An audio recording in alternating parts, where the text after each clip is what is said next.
Good morning, ladies and gentlemen, and welcome to our 360 dialogue series titled Understanding Tomorrow's Consumers Today.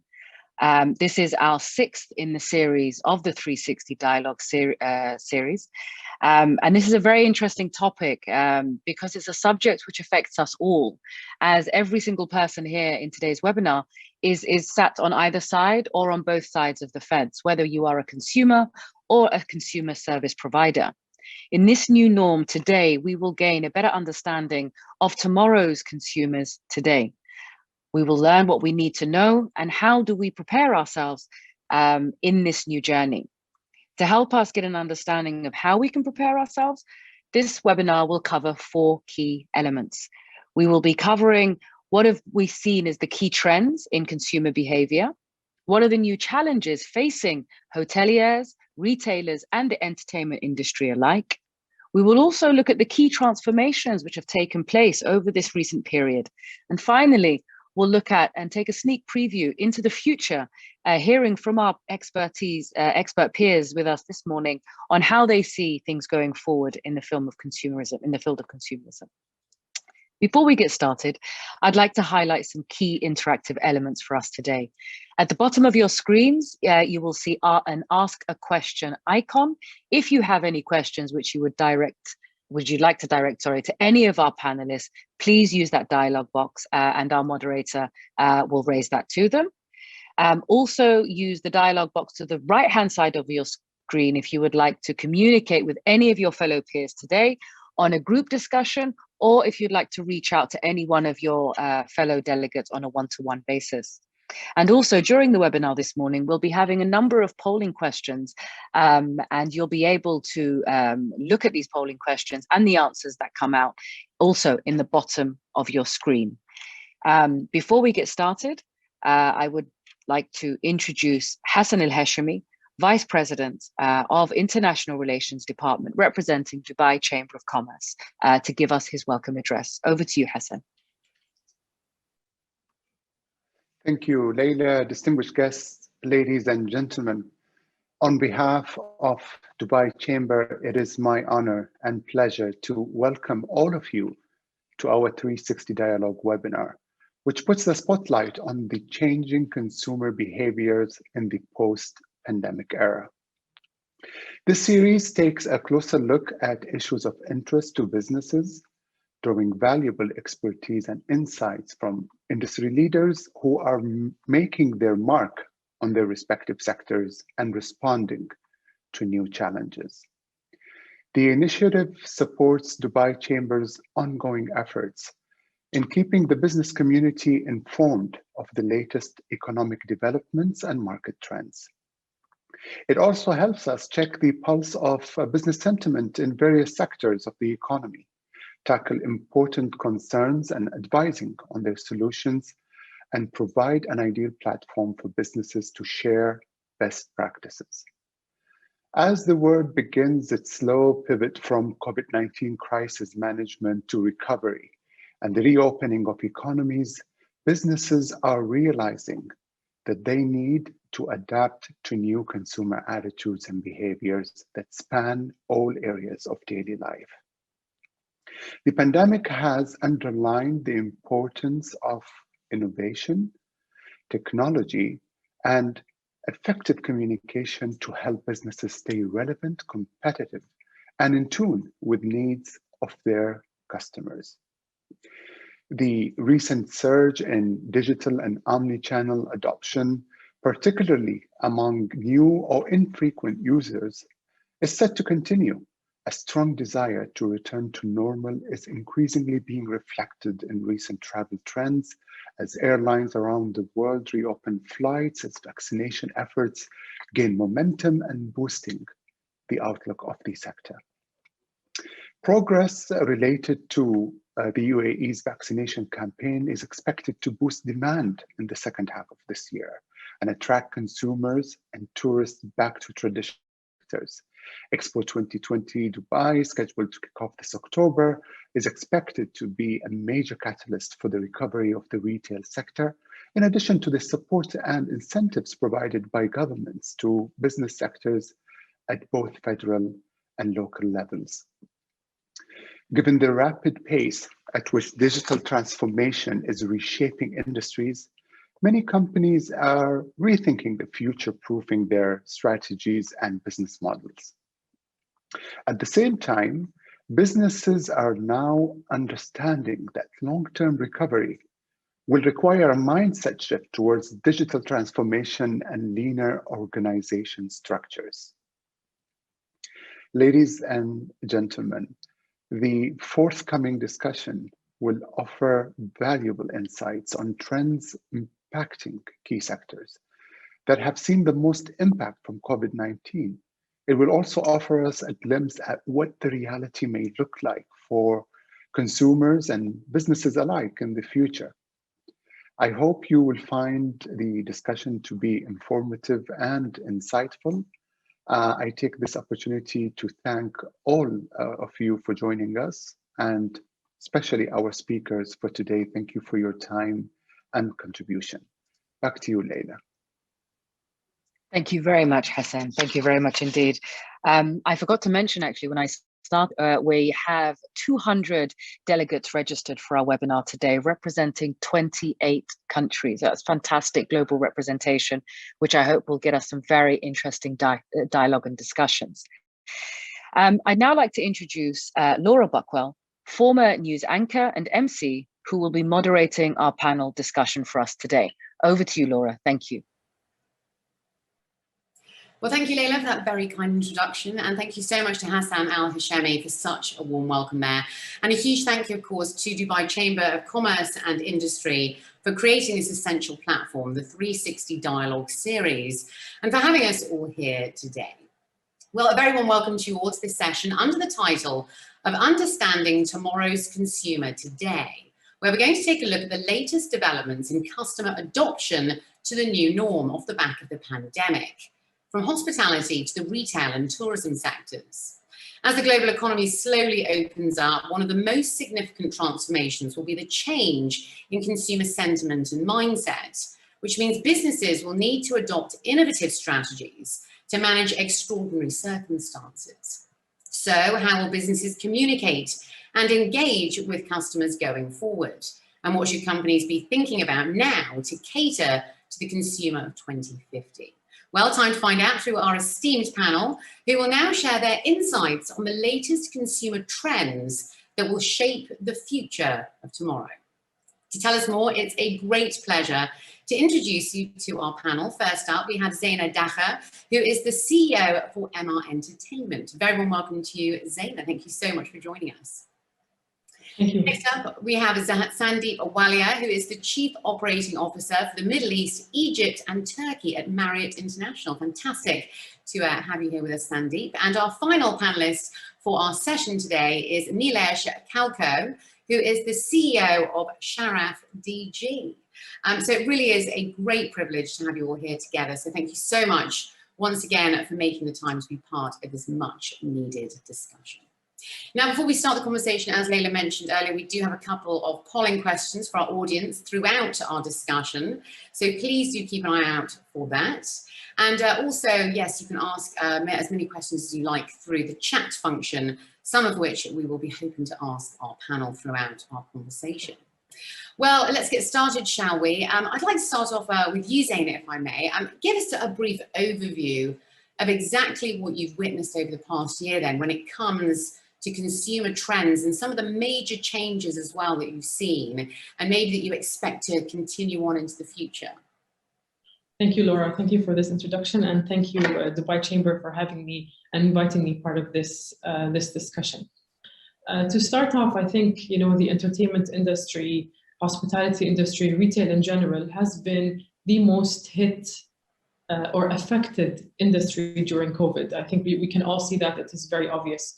For entertainment in general, since COVID hit, we were forced to close our attractions for a couple of months, and we had zero connection with our customers.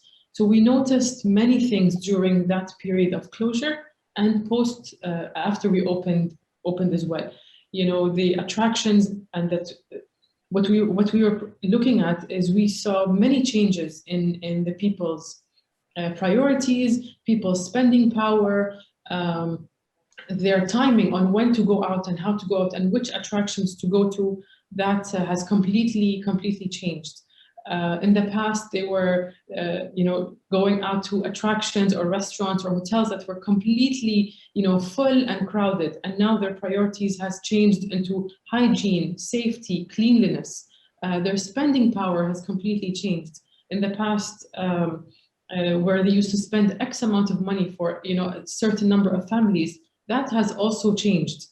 Their spending power has completely gone down.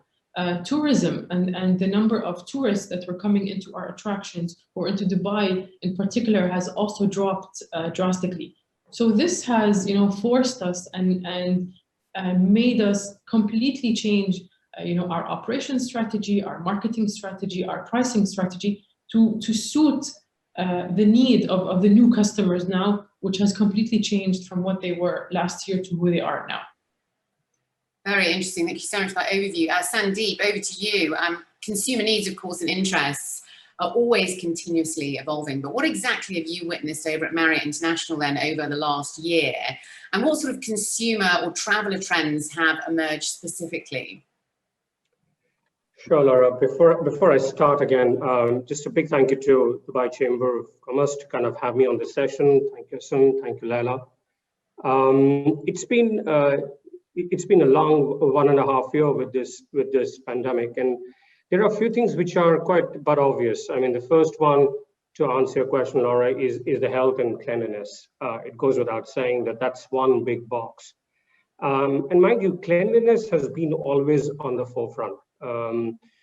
We did a survey about 3 or 4 years back through the different consumers. It was essentially in the luxury space, in the economy space, and what came out as a #1 ask of hotels was cleanliness. So that was 4 years back, and here we are today. We're talking about health and cleanliness. The first one is that for sure, and we as Marriott have kind of very initially in this pandemic got onto the medical fraternity to see, what do we need to do to be able to make our hotels clean but also safe. So we set up a Marriott Global Cleanliness Council. We came out with something called, which we call Commitment to Clean, which is kind of for all the associates on the property level to follow. So the first big box is health and cleanliness. The second, when we look at it, is no surprise, and I think Hassan touched upon it as well, is technology. And more things have become online, which kind of sounds a bit strange when you think of Marriott or hotels. But it has happened in different ways in terms of touchless service. For example, if you go to the restaurants, the first thing that came out was, you scan the QR code to look at the menu versus a physical menu. That no way is luxury, because in a restaurant, you normally kind of, we felt that, touching the menu and feeling and the design of the menu is important. And here you are looking at a QR code and then seeing it on your own respective mobiles and apps. But that's one shift we have seen, that people have started to like contactless or contact light, if I may put it, kind of services. So for us as Marriott, we kind of have a big component of our business is the Marriott Bonvoy, which is a loyalty program. So we've been able to use that platform where everything is on an app, on your phone, whether you want to check in, whether you want to check out. And in fact, today, if you look at Europe, Middle East, and Africa, about 70% of the hotels, you could go to Marriott Hotel and check in, and you don't even need a key. You could use your mobile as a key card, which I must say somewhere airline industry was leading in, but it's been a good progress. So I think the second bucket one has really seen, if I may put it that way, is technology. The third has been, we love to use different words and fuse them. So I'll use the word leisure, which is kind of really combining business and leisure. We've seen a lot of our guests kind of mix the two. It had already started pre-COVID, where you would travel for business, but you would find some time for yourself, whether to go to the spa, take a break, go and see the city, And the reverse, you would go on vacation with your family, but you would always keep that 1 hour, 2 hours to connect through your device, whether it's a laptop, through emails or a mobile phone. So, but we've seen that come together even more. So you found people, especially look at UAE or Dubai, where you couldn't travel. So we found a lot of people taking staycation because Zoom, I mean, here we are all talking on Zoom and Teams became very dominant. So we saw that space grow and kind of speed up. The last, I would say, is something which has been very interesting for us to see, and has been, in fact, a growth in our business, is the residential business. So we do have brands within the Marriott portfolio. We have 30 brands, but we have brands like Element, Marriott Executive Apartments, or even hotels like Grosvenor House, which have a residential component. So we have found a lot of people, especially in Dubai, move away from apartments or even villas for that matter, and move into serviced apartments or residences because it comes with a sense of cleanliness. It comes with a commitment to clean, which I spoke about. And people just want to kind of get to that hygiene factor where they don't need to bother about it, somebody else is taking care.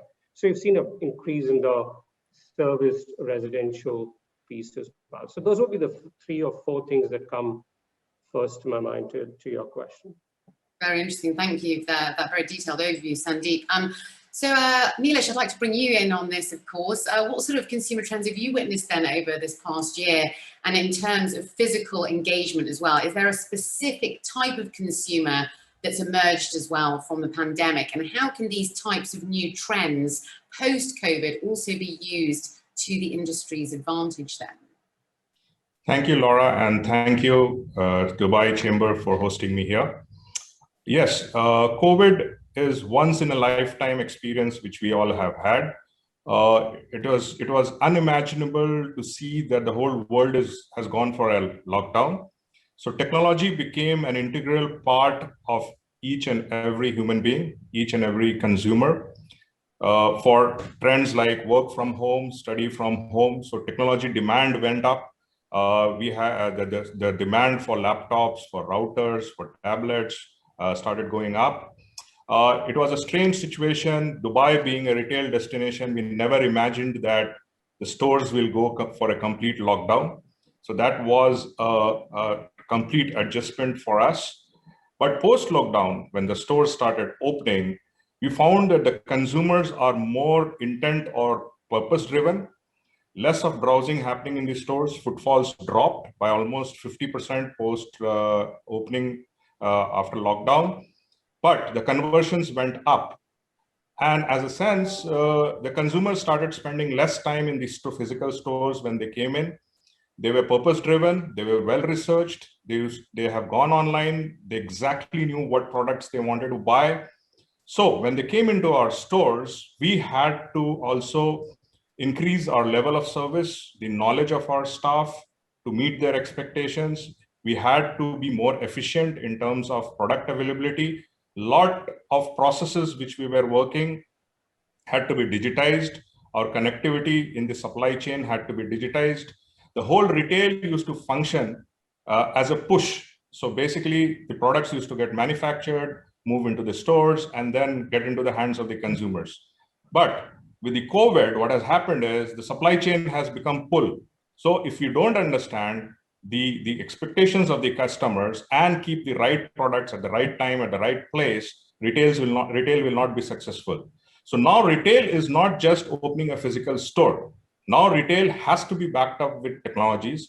The technology has to understand the aspiration and the expectations of the consumers, get the right product through their digitized supply chain available in the store, give the right level of service, because the customers, when they're walking into the physical space, they're well researched, they ask a lot of questions. So the level of staff knowledge has to go up, the training has to go up. These are some of the transformations we are seeing post-pandemic in the retail. Very interesting. Transformation is actually something that we're going to be talking a little bit more on just a little later on. But just while I sort of interrupt our discussion, it's time to actually throw out to our audience with our first polling question. So please do get ready for that. If you look on the bottom of your screens, you should be able to press on the poll button and answer our question. So this is for our audience, polling question 1. By how much do you feel consumer sentiment and behaviour has changed since the start of the pandemic? That's our first question for our audience members. By how much do you feel consumer sentiment and behaviour has changed since the start of the pandemic? And here are the options for you. Extremely so, fair, not much, or not at all. So just one more time, I'll read that out one more time. By how much do you feel consumer sentiment and behaviour has changed since the start of the pandemic? Extremely so, fair, not much, or not at all. Now, while our audience members are just voting on that, I thought I'd actually ask our panel what their sort of views were as well. Zaina, what would you be voting on in that selection? Do you think consumer sentiment and behaviour has changed a lot since the pandemic, or not so much? I definitely think yes. Excellent. Sandeep, what are your thoughts on that? You know, I wish you would give me a choice of ticking 2. And I think I'll explain. One is it has changed a lot. And we also saw it in Dubai when we were in a lockdown. Fortunately, we went into lockdown very initial in this whole COVID. I think what went through our mind, or when we were locked down, to where we are today, where fortunately Dubai, most of the things are open, is quite different. So on one side, I completely agree that things have changed and the sentiment has changed. There was a bit of, if I may say, a bit of pessimism, then a back to optimism. But I strongly believe, keeping the glass half full, that human beings, fortunately, with time do forget, which is, I think, a great quality. And moving forward, and keeping that glass half full, I think there will be a time when all this pent-up demand to travel, to buy, to experience will all come back. And one day we'll be looking at, like Niresh said, oh, we witnessed one of a time of an experience in our lifetime, but it'll be a memory and we'll be back to traveling, experiencing, buying. So I think somewhere it's going to come back to. Great. Well, I have the results in front of me right now, actually, and it seems that 73%, the majority of our audience, feel exactly the same, that consumer sentiment and behaviour has changed a lot, extremely so, in fact, since the start of the pandemic. There you go, 27% at fair and 0% for the last 2 options there. There we go. So yes, we have a couple more poll questions a little later on. That went rather well, so please do get involved in that a little later on. Well, we move on now to our next sort of section, which is going to be focusing on challenges. So Zaina, tell us what exactly you've been doing to entice your customers back then. Have you even had to sort of entice them back, for example?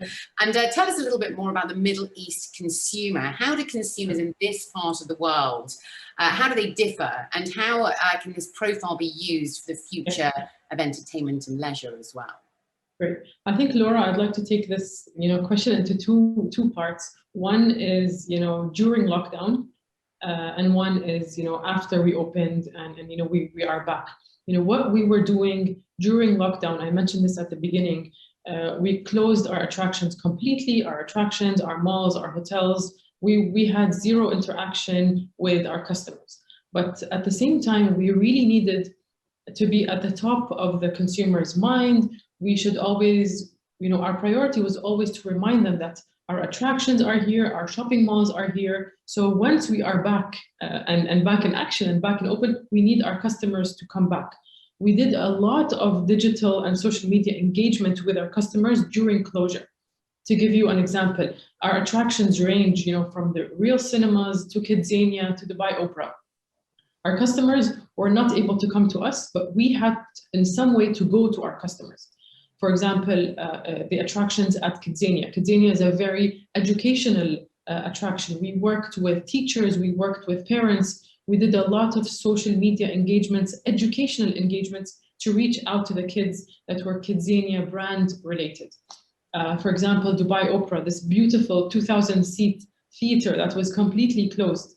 no performance, nothing was happening. But that did not stop us. We worked with many of the artists that perform at the theater, and we did online concerts, we did online performances, inviting people to our YouTube channel, inviting people to our Instagram pages and social media, just to engage with the customer as they are at home, that, yes, we are closed, but at some time, no, we're not. We're still with you socially and digitally. That's, one part of it. Another example is when restrictions started to ease a little bit, we created a real cinema drive-in. Yes, we cannot go to the actual movie theater, but come to us with your car in a very safe environment and come watch this movie. So yes, we were closed, but we were somehow going to and reaching out to our customers. After we opened and customers can actually physically come to us, again, I mentioned that we noticed, what we were doing to drive customers back. We noticed is their spending power is not the same. They're looking for much more value for money in every ticket price that they purchase.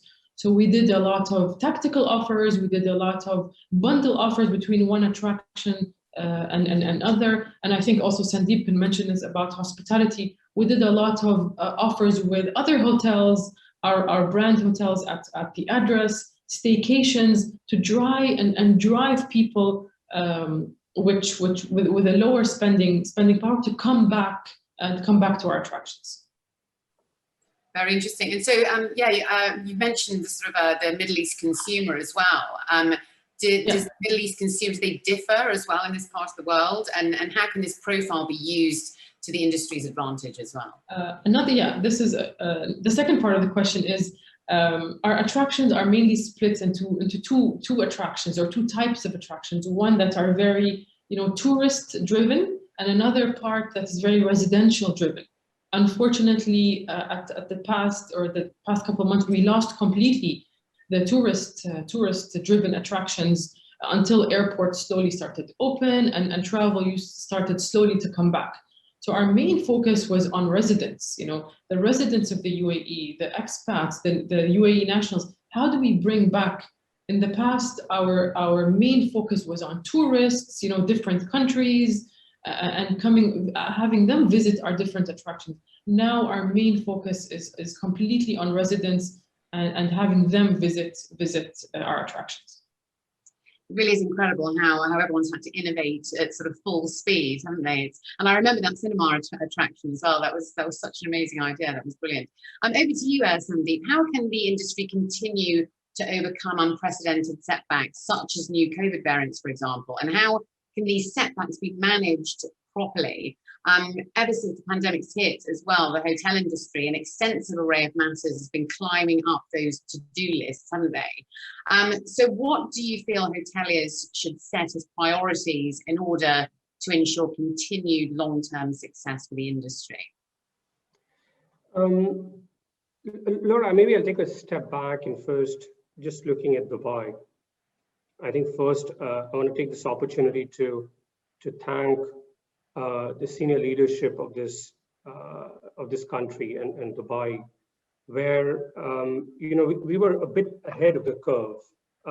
We were ahead in terms of a lockdown, and today when you look at it, I was reading yesterday the fact that the highest vaccinated country in the world is UAE, with 75% people are vaccinated. Now, that's by all means a great achievement. So it kind of leans to my first point to your question. I think vaccinations, in my opinion, would be a very important factor. So a part of the success of our business in Dubai has been the fact that we have kind of had more vaccination in the country, but also the fact that our associates have been very positive about getting vaccinated and therefore making it safe for guests to come in. So if you look at it globally, after the US and China, UAE would be having one of the highest occupancies in globally, and that's been something which is kind of stood out for us. So I think the first is vaccination, and to your point, if one had to proactively look at it, I think the one thing we should all be encouraging is our associates in hotels and restaurant business to be getting vaccinated faster than later. That's really helped and will continue to help. The second part would be, I think I'll talk about relationships. All relationships have an emotional component, whether it's between people to people, people to brand. And I think this is also the time for us as hoteliers or as all businesses to build on those relationships. So for example, if I had to go back a year when we were under a lockdown, we all felt it was time to build that relationship with our associates. I often say this, that in Middle East and in specific in UAE, every general manager of a hotel runs 2 hotels. One is for the guest and one is for the associates, because we are all expats here. And all the employees live in a staff housing. So it was the time to connect with our associates, build relationships, because when that business returns, which to a certain extent it's already returned, and it's only going to increase with Expo coming and moving forward, that will pay back. And similarly is the case with our guests. It was to give that sense of confidence, whoever came, whether it was an occupancy of 20% or what we are running today, which is about 60-65%. It's about connecting with the people so that when the business is back, when there are more choices, they could be visiting one of our hotels or one of the respective hotels, as your question was a bit more generic. But for us at Marriott Bonvoy has been that anchor point where we are focused on getting more and more guests signed up to that membership, and in that, seeing that they get the value and the quality and the connect and the confidence and that relationship. So I think the relationship will be and will continue to be the second important factor. I think the third is the fact that, which is something which connects to what Zaina was saying as well, that we'd already started to see a trend where people were moving from product to experiences. So if yesterday they said, let's go and buy a bag or a shoe or whatever it might be, I know I see a smile on your face, Laura, but the people started moving to experiences to say, let's travel, let's go and try the opera or go and stay in a hotel and get an experience. I think that has got accelerated and that's here to stay.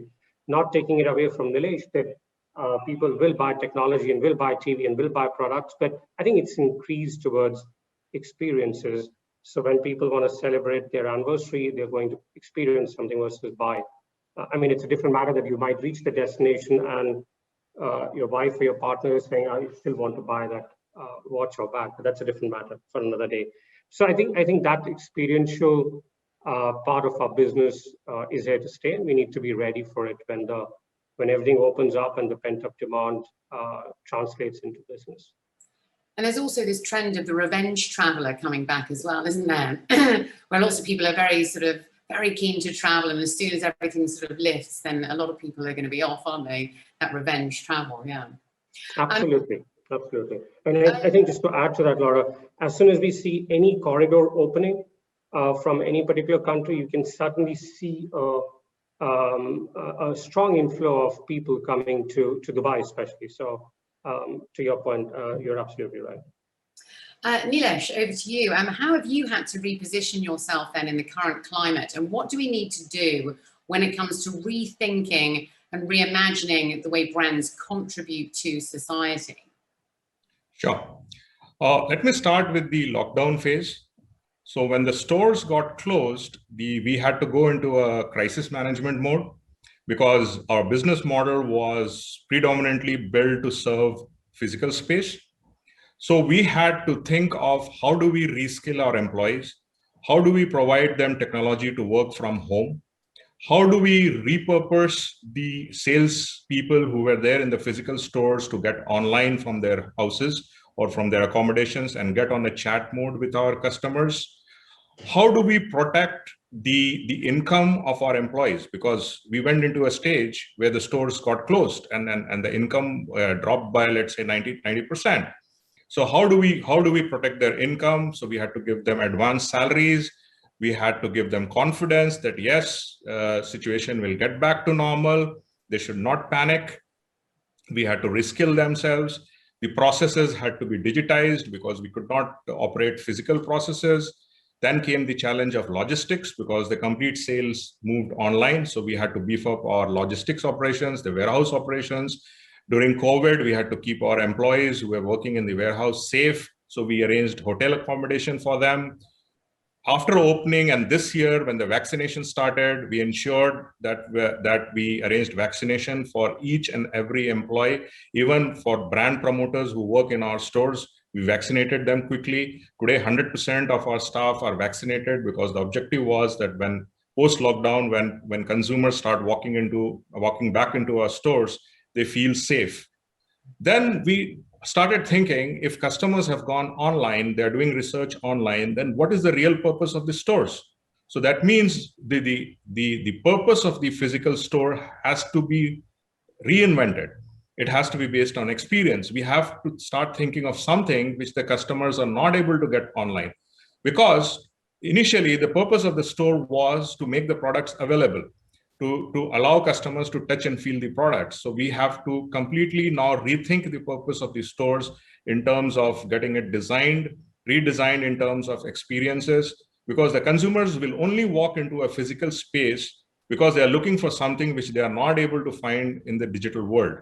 First, of course, the touch and feel and how products are displayed, how products are shown to the customers. That's the only thing which they're not able to do in a digital space. And so the stores have to be repurposed moving forward.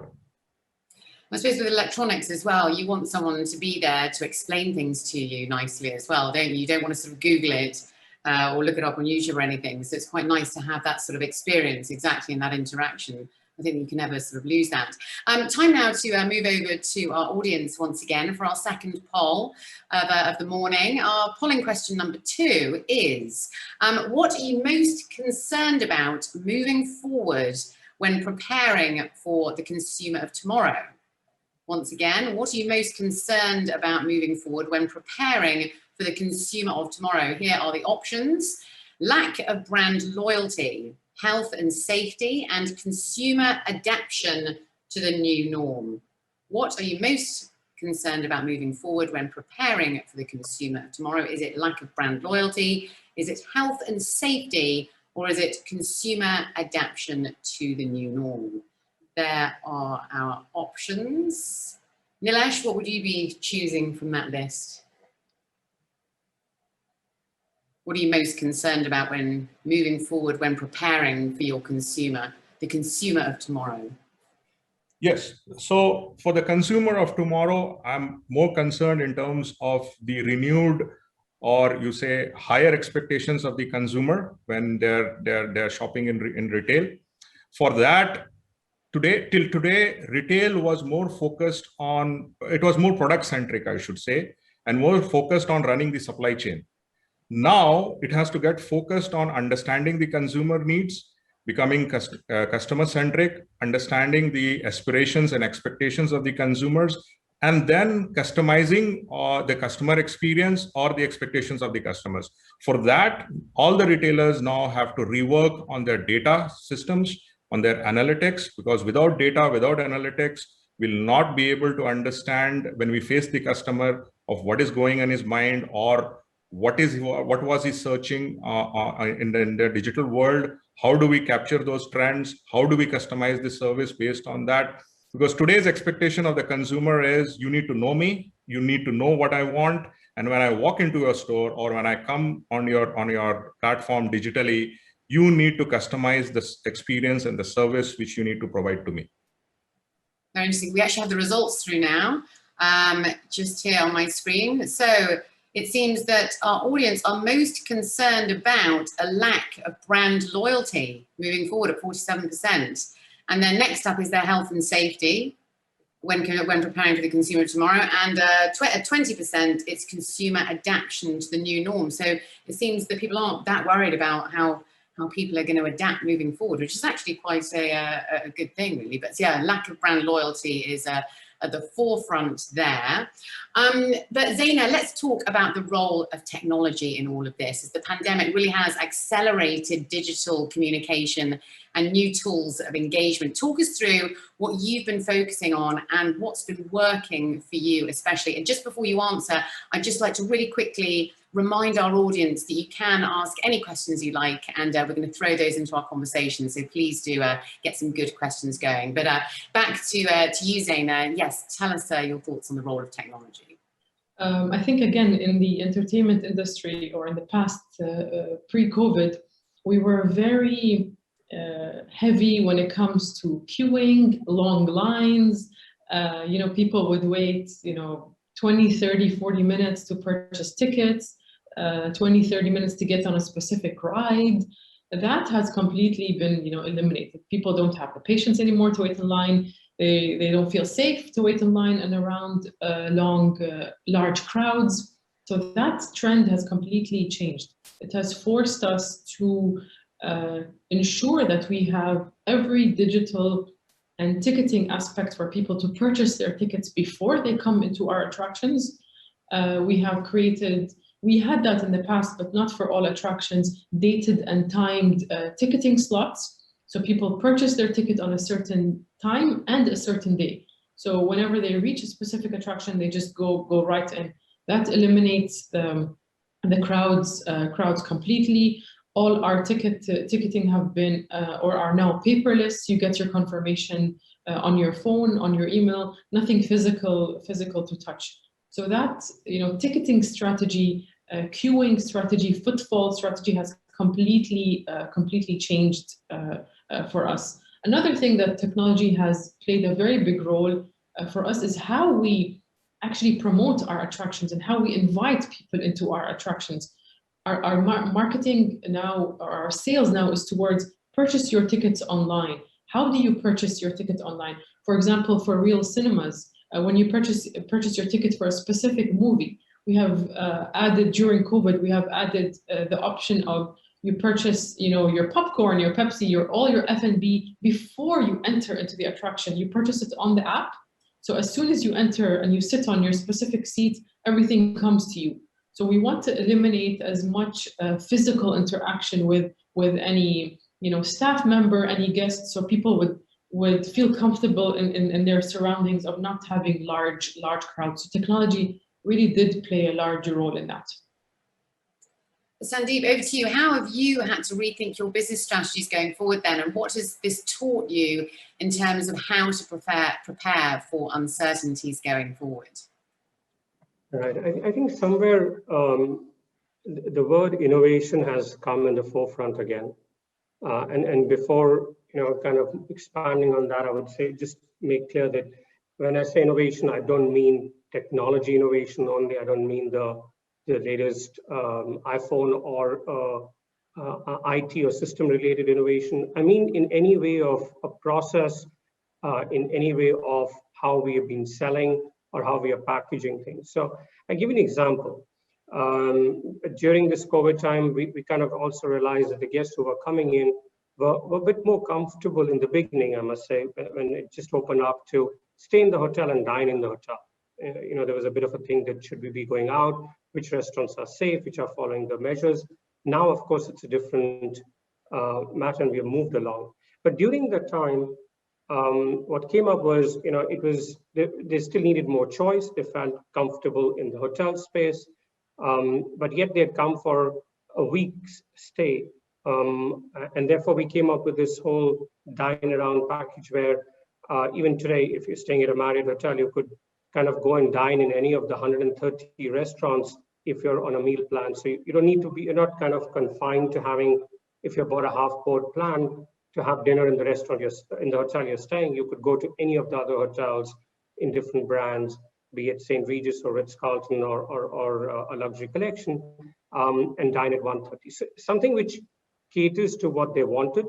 I think just to change in how we do the process and accounting, but these kind of small innovations have come in the forefront. So I think that would be one. The other part which we have, of course, started focusing more on leisure, because as you can imagine, I think if you have to say, is business back to where we were in 2019? No, it isn't. It's going to take time.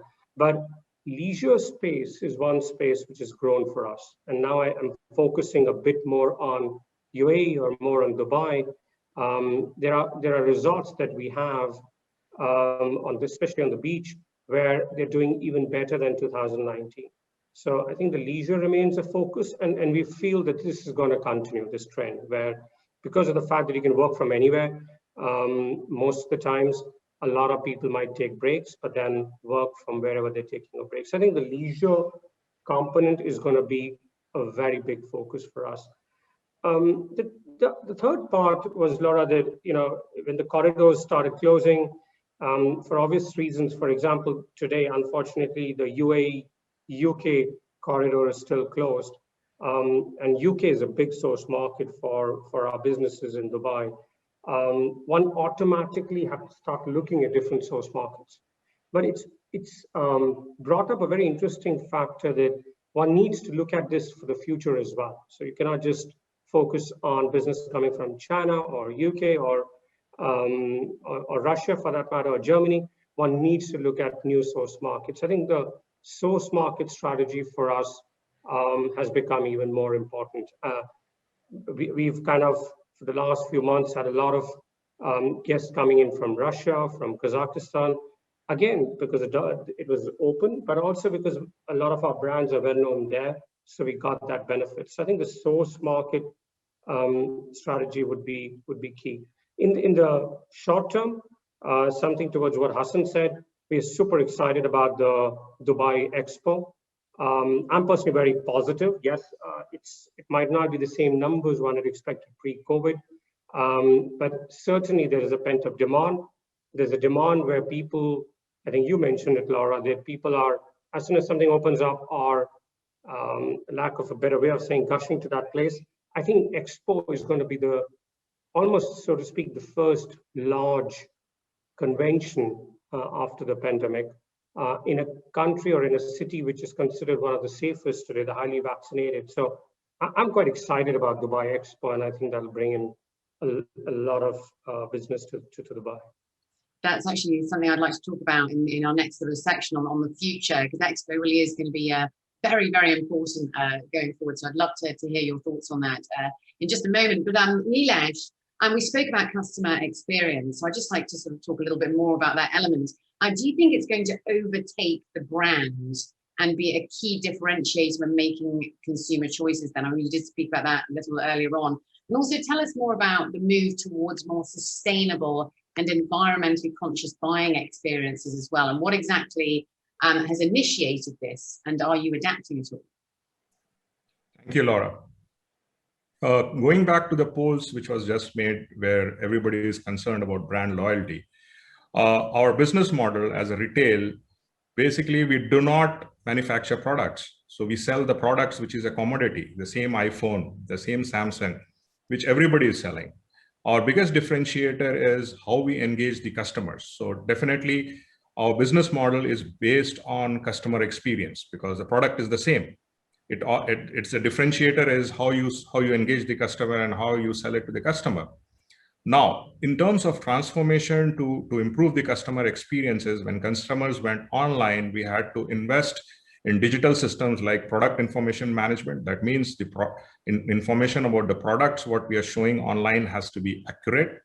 We had to get into real-time supply chain systems because the biggest transformation what we faced was the retail was no longer 10 a.m. to 10 p.m. It became 24/7, and every second there was somebody on the digital world or our website looking and checking the products and engaging with us.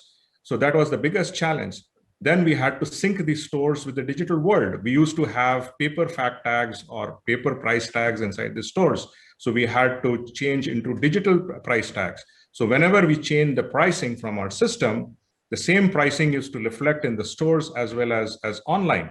Then we started getting concerned about the customer experience. So we started measuring net promoter scores.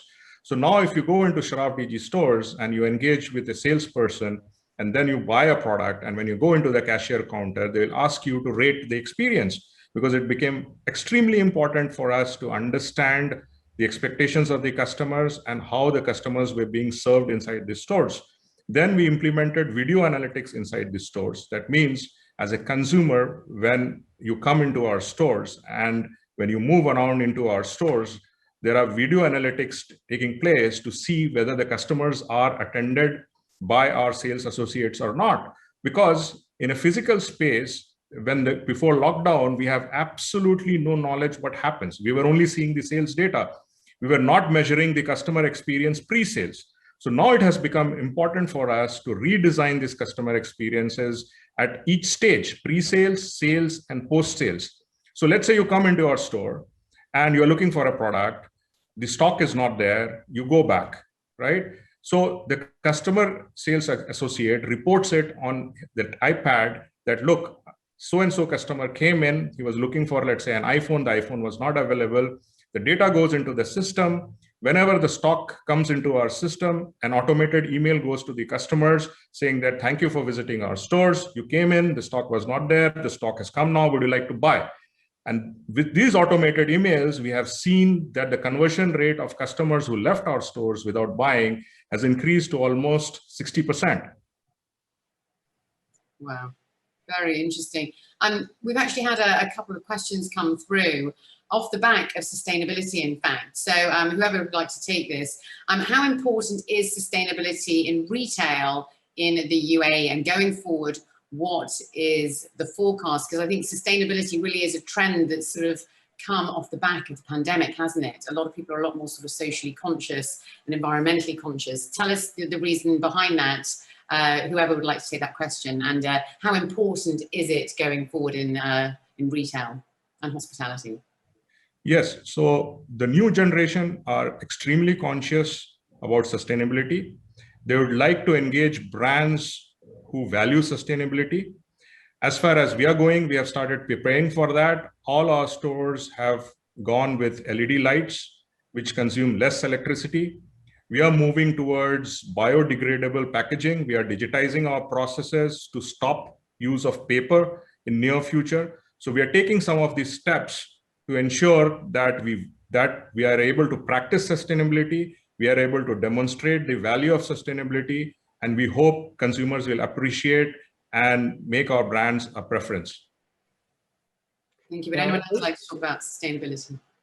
Yeah, I think I would add to what Nilesh said. It is becoming a trend, and I think there is more and more focus coming on sustainability for us as well at Marriott. It's a very one of our focus pillars, whether it's about reduction in food waste, which we have started to focus a lot on, whether it is plastic, which we are trying to reduce. And to give you an example, I think the guests themselves have started to accept it more because they themselves believe in sustainability. And one example to give you would be our amenities. So when you check into the hotel, irrespective of the brand or whether it's a luxury or a 5-star or a 2-star, you would go to your toilet and you'll find that shampoo and the body wash and all in small plastic bottles. And guess what happens when you leave? You've got a bit of that liquid there, which goes to waste, so not sustainable at all. And the plastic is thrown away. So even small things like that, we're looking at how now we are going to have reusable, not the small bottles, but for example, if you had to go to a luxury hotel, you would find it in a nice bone china or a china ware kind of a container where you could do it, which is clean, but yet you're not wasting plastic. So the different ways in which we're looking at it, but yes, absolutely, sustainability is a trend which is growing and it's here to stay. Zaina, have you seen a sharp rise in a more sustainably sort of conscious consumer as well? Definitely, like everybody was saying, the consumer is becoming smarter. The consumer knows what they want. We have to listen to each and every customer that comes in, every comment that they make, throughout any of our attractions, any of our hotels, any of our retail brands, listening to the customer and seeing what they want definitely is what we should be moving towards. More customers want sustainable products. They want the more sustainable life. Like I mentioned before, we're moving towards paperless ticketing, many other aspects that we are doing to make sure that we are on top of the list when it comes to sustainable attractions. We're not there yet, but we're definitely working towards that. Good news. So we move on now to the future. And just before we move on to our panel questions, I'm going to throw out once again to our audience our third question, and in fact our last question for the session for our audience. This is your poll question. What are you most excited about when it comes to the future? Your options are new technology, getting back to pre-pandemic life, or a more informed, connected customer. What are you most excited about when it comes to the future? Is it new technology? Is it getting back to pre-pandemic life? Or is it a more informed, connected customer? Would any of our panel like to comment on those options there? What would you be choosing? Ask me, I just want to go back to normal life. Yeah. I think that's what everybody wants. Yeah, take off those masks and travel the world, and I want to touch and hug everybody. So yeah, that's me. Yeah, I would echo Zaina that it is getting back to normal life. It's stopping just day-to-day interaction on this laptop, where a lot of times, irrespective, you'll be saying, "Oh, you're on mute." Yes. To just getting to real life where you don't need to worry about being mute or not, and just we recently just opened our Marriott headquarters here in Dubai, and people are actually excited to be coming back to the office. While hotels have remained open, but at least the offices have just reopened. But I think it's about getting back to normal life. I've got the answers here from our audience, but very quickly, I'd like to hear Nilesh. What are you most excited about from those three options? I miss my travel. So yes, I am with the panelists, getting back to normal life. Pandemic life. Well, our audience are most excited about a more informed, connected customer. There you go. And on equal footing, option A, 30% new technology, and option B, 30% getting back to pre-pandemic life. So actually quite an even sort of playing field in terms of the answers there. People are excited about each three, it seems. So, so yes, moving on to the future. Just before we do that, I'd like to encourage our audience to please send in your questions. We do have a little bit of time as well to drop those in, so please do send those over, and we can get those answered for you. But in the meantime, moving on to the future, as I mentioned at the beginning of our discussion, Zaina, one of the most significant transformations moving forward will be the change in consumer sentiment and mindset. So what exactly are you expecting going forward then? Strange times, unexpected times. I think, we don't know much about the future. One thing that we know is, we should be optimistic. Talking specifically about Dubai, talking specifically about the UAE, the government, the authorities are doing so much. I think everybody, all of us, we're very grateful, number one, to be in this part of the world during the toughest times that the world has gone through. The UAE is doing so much to keep every single person in this country to be safe, to be vaccinated, and to open up gradually. What the UAE has done, not only to consumers, but also to businesses, to make sure that they come back in business gradually, they come back to business safely. Consumers go out to the malls, restaurants, attractions, cinemas. I mean, if we compare ourselves to other parts of the world, we are back in business. We are wearing our mask, but we are back in business. So that we don't see in many parts of the world. The future, I think consumers are hungry to come back. They want to travel, they want to go out, they want to experience restaurants, hotels at 100% capacity. Are we there yet? We're not, but we are very much moving towards that. So to me, I think the future is very, very, very optimistic. We're getting there 100%. Good news. Just very quickly, before I move on to Sandeep and his thoughts about the future, tell us a little bit more about your thoughts on Expo. Do you think Expo is going to help drive the industry in the region? And what are your thoughts leading up to the Expo 2020, Zaina? Yeah, exciting times for Expo. It was unfortunate that it was cancelled, but I think we are working very close with Expo 2020 to try and drive as much footfall into Expo. Expo will bring the tourists into the country. It will drive footfall across the UAE, into our hotels, into our attractions. So exciting times for Expo. It will bring the nations together. We will hopefully get, the GCC, the Europeans, hopefully the Indian market will open, the Russians, all of those different markets that we did not see in the past. Hopefully during Expo, like Sandeep was saying, corridors do open and we get that influx and spread all the positivity and footfall across all of Dubai.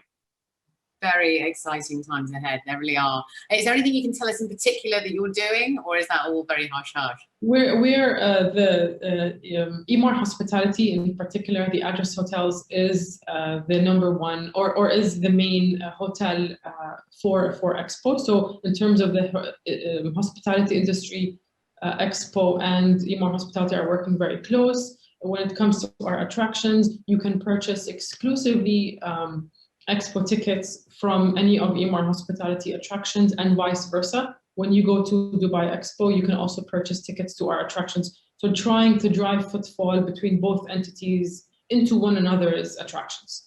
We've been incredibly innovative over the pandemic, so I very much look forward to see what you do in this scenario. It's great. Sandeep, understanding, of course, the future is more important than ever. So what do you ultimately see the future of the consumer to look like over the next couple of years? And how do we balance this increasingly personalized and memorable consumer experiences, the need for those, with safety and security? And then maybe you can tell us a little bit more about your excitement for the Expo as well. Sure.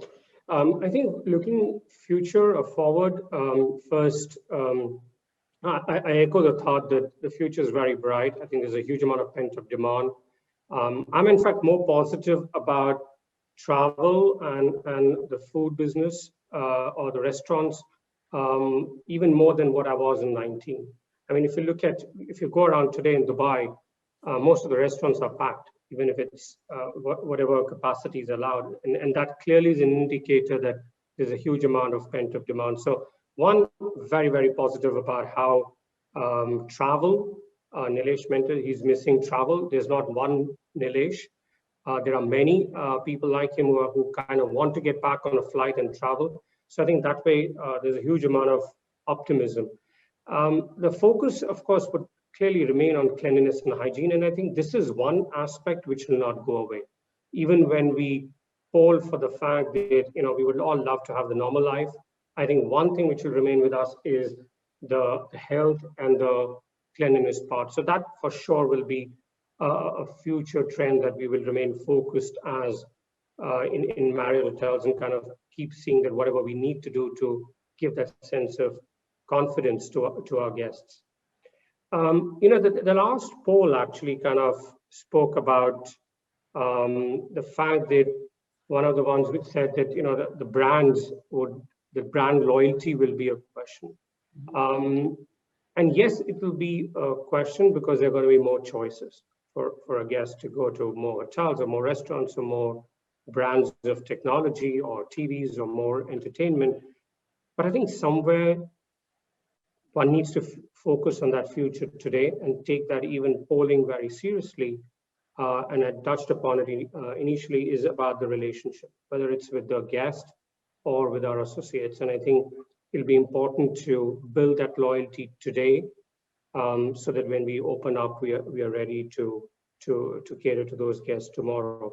And we are all humans, and we are going through it together. And when you go through something together, there's a bit of a stronger connect, and that's where I feel getting ready for the future, that relationship piece is going to be important. But there are two things which are also going to remain. One is hybrid, this word which has got used a lot. I was just mentioning we had opened our offices and we were doing these feedback sessions with our teams. And while there is a lot of feedback on what we could be doing forward, they all appreciate a hybrid working model where at times, once or twice a week, they can work from home, and the rest of the times they can be in office. And I'm not talking about hotels, but they're there because there you need to be to look after the guests, but I'm talking about more the office space. In a similar way, the hybrid between work and leisure, like I spoke earlier. So in different ways, we need to be ready for a bit of a hybrid model in different aspects of our businesses. And the last thing I'll touch upon is choices. We've all spoken about technology, the fact that technology is here to stay. And I was talking about the fact that, if Laura, you check in tomorrow to one of our hotels, you could potentially check in on your phone, go to the room, you don't need a key, and you might not want a human interaction. But mind you, there are enough other people who want that engagement, who want that when they walk into the hotel, they are greeted, who want to connect with somebody to talk about which restaurant to go in the evening. So there is no substitute for human engagement and human interaction. So I would say we need to be ready with choices. While on one side, we feel as Marriott, we're ready with a Marriott Bonvoy app for a check-in, but at the same time, we strongly believe we cannot remove that reception desk because people want to connect. So I think there are choices which we need to be ready for our consumers of tomorrow. Talking about Dubai Expo, I think I already prematurely shared my excitement. I didn't know this question was coming, but I'm highly optimistic and looking forward to the Expo. I think it in a lot of ways, the excitement is there. One, it ticks the box of innovation, which we all spoke about. It ticks the box of technology. It ticks the box that is going to be the first big event after the pandemic. And I'm more than certain with the leadership we have, who have already done so well during this COVID times. It's certainly not over, but a big part of it is behind us for sure. And that same leadership would do a great job for seeing that it's considered safe to come. So from a hotel piece, from a restaurant piece, we have 300 restaurants today in UAE as Marriott. I think I'm hugely optimistic. If we had to pose the same question, Laura, which you asked Sena, what are we doing? We've already got a lot of contracts for catering in the expo space. So we are also looking at a few restaurants that will be opening up from our hotels. So for example, we have Busolo and Fish, which are two of our restaurants at the Mina Siahi Hotel. We'll be doing the same restaurants at the one or two of the pavilions at the expo. So we're looking at both restaurant business going to the expo, as well, of course, getting different countries to come and stay with us and host them. We've only got, very interesting, thank you so much, by the way. We've only got 10 more minutes left. So very quickly, Nilesh, over to you for our last sort of question of our session before we close and we wrap things up. The pandemic is pretty much, as we mentioned, it's forced us to innovate at an unprecedented rate. But what about later down the line? How best can we prepare now for the consumer of 2050, and who and what might they look like as well? Do you feel the brick and mortar concept experience might be revolutionized? Thank you, Laura.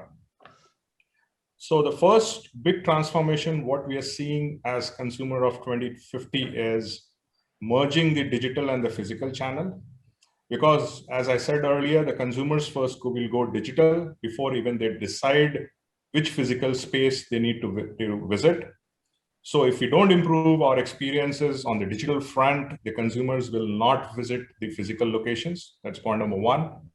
The salesperson of 2050 should have the technology in his hands to mine the data of the consumer who has visited the digital platform, and they are able to customize or personalize the services when the customers come and meet them inside the physical stores. And as our vision says that we simplify life with technology, we'll have to continuously keep learning, innovating ourselves using technology and doing things which are customer-centric. Don't do things or don't implement technology for the sake of implementing technology. We need to understand what the consumer wants and then bring technology to suit the needs of the consumer. So I strongly believe that the physical spaces will coexist. Yes, they need to be repurposed. Whether the physical stores will act as a retail media or it will act as an entertainment, I don't know. But definitely it has to evolve if we need to meet the expectations of the consumers of 2050. And very quickly, what are your thoughts on the Expo? Do you think the Expo is going to drive the hospitality and retail industry in the region? And yeah, tell us your thoughts leading up to the Expo. Sure. So as a technology provider, yes, we are happy to be engaged with Expo. We are providing technology along with Itislad for the Expo management company who will be running the Expo. So definitely we are excited to be a part of Expo and helping the government to run the Expo. So definitely we are excited about that. And definitely, as Sandeep and everybody said, that we'll be happy to welcome the consumers who will come out from, who will visit Dubai from all over the world, and we'll be happy to service them. We'll be happy to engage them and showcase Dubai to all the visitors who will be coming here from all over the world. Brilliant, thank you so much. Just before we wrap up, we do have one more audience question because we have about sort of 6 to 7 minutes left. It actually goes back to the hybrid model you were talking about earlier, Sandeep. How do you see the future of the hotel business, particularly the conference business and the MICE sector, given the new normal where people are now used to virtual? That's what we're used to now, I suppose.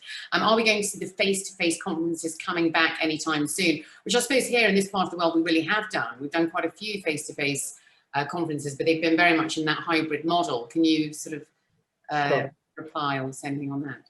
Yes, I think when we look at business, the first to come back was leisure. The second we have started to see now is business, and the groups will be kind of the third component. So to answer that question, we started to see a bit of group business and conference business come back. It's in smaller numbers. But even if you look at social events, I mean, today in Dubai, one is allowed to have a wedding of 100 guests. And as soon as that was allowed, yes, you need to be vaccinated and you need to have it on the Al Hosn app. But as soon as that was open, we got in one particular hotel, we got 10 wedding requests on the first day it got announced. Clearly indicating again that it's not only travel, but also social events that people are wanting to have. And yes, it will come with a bit of Al Hosn app, if I may use that name, or some kind of security measure, but it's going to start coming back. So coming to meetings, we have started to see some training events come back from different companies who are getting their associates and employees back in a room for training.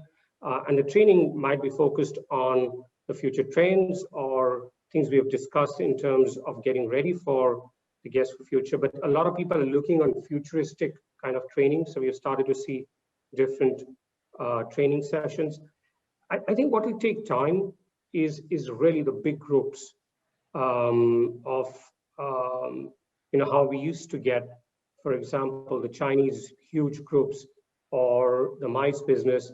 It'll take time, but I think it'll come in stages, and one would start to see the 100, 200 mark come first and then grow into larger numbers. Brilliant, thank you so much.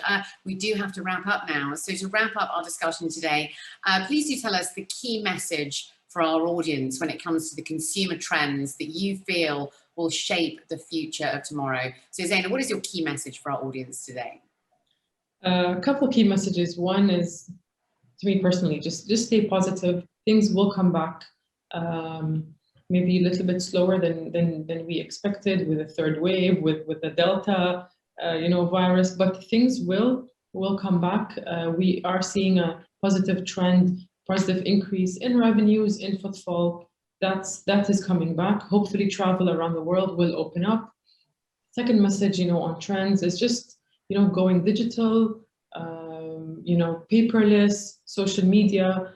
That's where the consumer is. The consumer is not physical anymore. The consumer is more online. That's my perspective. Sandeep, what is your key message for our audience today? At the cost of repeating, I would say the first is glass is half full. I think the optimism is the most important thing. And the second I would say would be relationships. It's about people. And if I just had to connect to our business, when we look at Marriott, all the 30 brands we have, what is brand? It's people. It's if you go to a hotel and you have a good experience, you say this brand or St. Regis or Ritz-Carlton is good. If you don't have a good experience because of a person, the brand suddenly gets weighed down. So when all we own is brands, and which all depends on people. So I think the relationship with our own employees and associates is key. And then of course to build the loyalty with our guests. So I would say relationships in all directions is going to be the most important. Nilesh, what's your key message for our audience when it comes to consumer trends that will shape the future of tomorrow? Sure. So in terms of consumer trends, I see consumers looking for convenience. I see consumers looking for customization and personalization of their experiences with the retailer. And also now the consumers want to communicate with the retailers or with the businesses, because today in the age of social media, communication is no longer one way like advertising used to be. It has become two-way, where there is a continuous dialogue happening between the organization and the consumers. So I see these challenges have come to us, and I see them as opportunities to reinvent ourselves, to understand the consumer, and then reinvent ourselves again. That's my final message. Thank you. Thank you so much. Ladies and gentlemen, that brings us up to date with understanding tomorrow's consumer today. A very detailed and impactful discussion there from our panelists, who really have given us a truly unique insight and update in this latest 360 dialogue by Dubai Chamber of Commerce and Industry. It really has been so interesting to hear from you all and what needs to be done. We do have to leave it there, but thank you so much once again for being with us here today and sharing your thoughts and advice so openly with us here today. And thank you so much to our audience for joining us and for such brilliant questions. And of course, once again, a huge thank you to Dubai Chamber of Commerce and Industry for a truly excellent platform to allow for our discussion. Leila, it's over to you. Thank you very much. I absolutely have to second everything that Laura has said. The positive energy that we've heard in today's webinar is amazing and should give a lot of our delegates today fantastic tools to get on with it and continue with the same mindset that we've heard from our panelists today, which I would, on behalf of Dubai Chamber of Commerce and Industry, like to thank Zina, Sandeep and Nilesh for taking part in our webinar today.